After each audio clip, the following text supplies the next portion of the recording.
Dr. Hovind, I love your doctoral thesis.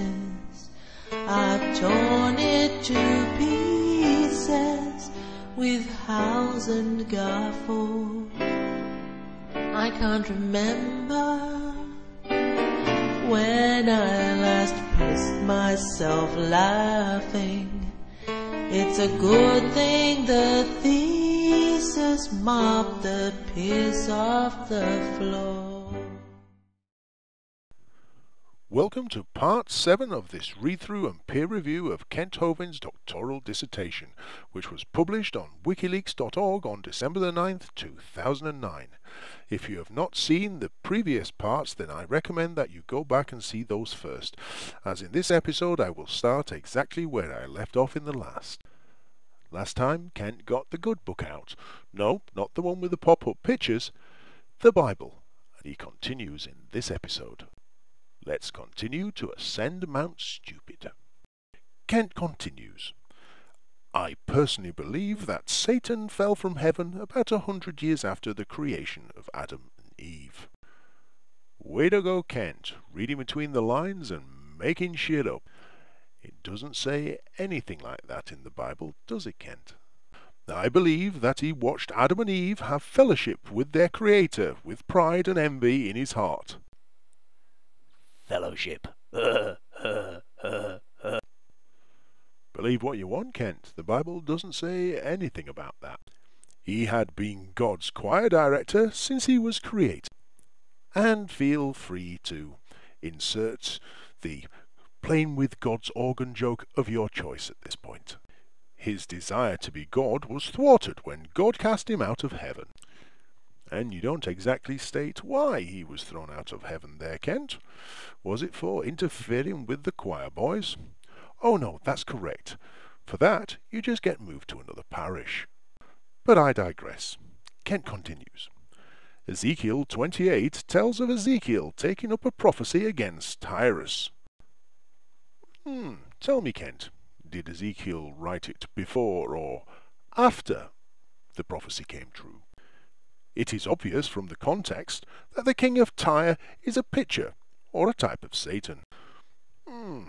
I think that's a bit unfair. I mean, the Michelin Man may only be a cartoon, but I wouldn't go as far as to say that he's Satan. Ezekiel 28, verse 2 through to 5, and 17, says, Son of man, say unto the prince of Tyrus, Thus saith the Lord God, because thine heart is lifted up. At this point, Kent puts in brackets, here we see the pride, close bracket. And thou hast said, I am a God. I sit in the seat of God in the midst of the seas, yet thou art a man and not God, though thou set thine heart as the heart of God. Behold, thou art wiser than Daniel. There is no secret that they can hide from thee. With thy wisdom and with thy understanding thou hast gotten thee riches, and hast gotten gold and silver unto thy treasures. By the great wisdom and by thy traffic hast thou increased thy riches. ... That's traffic with a K. Thine heart was lifted up because of thy beauty. Thou hast corrupted thy wisdom by reason of thy brightness. I will cast thee to the ground. I will lay thee before kings, that they may behold thee. Of course, the missing 11 verses in the middle may have put that into a little more context. I suppose they either destroy your argument, or Miss Kim Van Gumby just couldn't be bothered typing them. Kent continues. Tyrus is a type of Satan who lifted his heart up. And we also presume someone who somewhat annoyed Ezekiel. Pride is mentioned repeatedly in the Bible as being one of the main things that God hates. Murder, genocide, the odd bit of blood sacrifice, yay, God likes them. Pride, Definitely not. I have noted several hundred references to pride that show God's attitude towards it. And there's nothing quite like counting them all and telling us exactly how many references is there, Kent. I mean, it's not as though your target audience is gonna count them, or can count them. Anyway, Kent makes his point. He continues. He hates it. And to show how much God hates it, he's written that with 2 exclamation marks. Kent then goes on to give us some references. Here are several. Leviticus 26:19. I will break the pride of your power. 1 Samuel 2:3. Talk no more so exceedingly proudly. Psalm 10:2. The wicked in his pride doth persecute the poor. Nothing like giving us a bit of context here. Pick a line with the word proud in, then quote it. Psalm 10:4.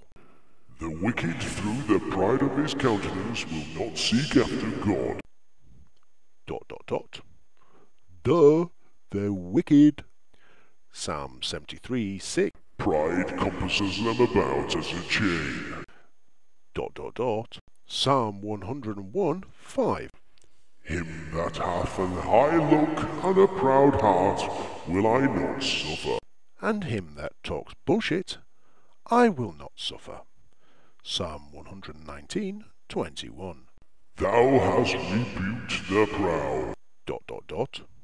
The proud what, Kent? Proverbs 6:16. These 6 things doth the Lord hate. ... A proud look. And the other 5 would be what, Kent? Oh, you don't say.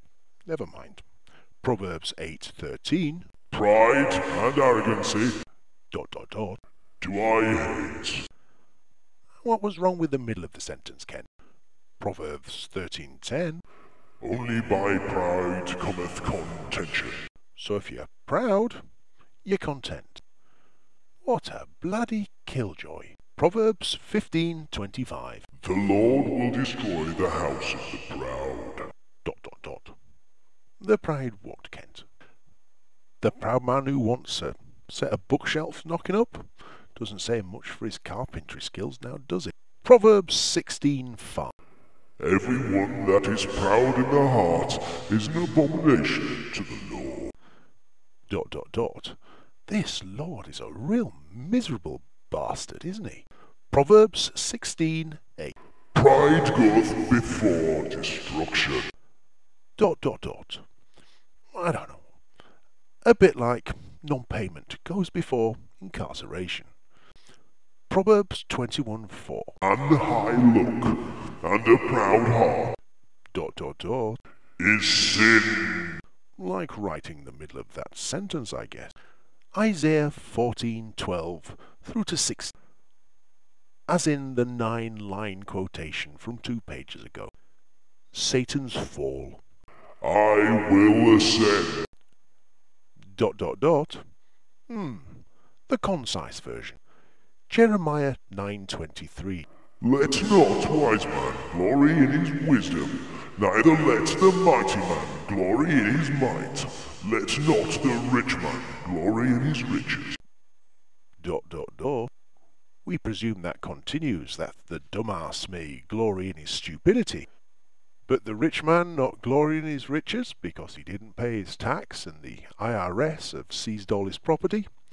Well, I'm okay about that. How about you? Well, we're most of the way through the Bible quotes now, but I think I'll leave that for next time. See you later.